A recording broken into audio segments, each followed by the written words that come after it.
নমস্কাৰ ৰাইজ, মই ছুটিমুটি মিনি ব্লগটোলৈ আপোনালোকক স্বাগতম জনালোঁ। আপোনালোকে ভাবিছে চাগে মই সেউজীয়া ড্ৰেছযোৰ পিন্ধি ক'ত গৈ আছোঁ। মই আজি গৈ আছোঁ গড়েশ্বৰত, কাৰণ আমাৰ শৰণীয়া জনগোষ্ঠীৰ মিটিং আছে সেইকাৰণে। আৰু গৈ থাকোঁতে এইফালে ট্ৰেইনখন পালোঁ। ফাইনেলি গৈ পাই মেলি ইমান ভাল লাগিল, কি ক'ব ৰাইজ। চবেই সেউজীয়া ড্ৰেছত, কাৰণ আমাৰ জনজাতীয় ড্ৰেছযোৰ পিন্ধিলে খুবেই ভাল লাগে, বহুত গৌৰৱ ফিল কৰোঁ।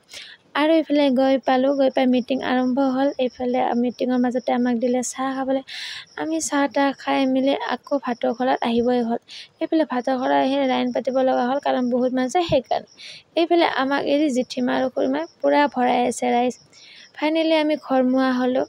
আজি মিটিংখন আছিলে, আমাৰ শৰণীয়া কছাৰী জনজাতীয় প্ৰমাণ পত্ৰখন বন্ধ হৈ আছিলে, সেইকাৰণে ফাইনেলি ভাল ৰিজাল্টটোও পালোঁ। ৰিজাল্টটো পাই বহুত সুখী। এইফালে আমি পালোঁ ঘৰ পাই দোকানত সোমাই ল'লোঁ ঠাণ্ডা আইচক্ৰীম, আৰু ইফালে চিষ্টাৰহঁতক বাই বাই দি আমিও ঘৰমুৱাই হ'ল।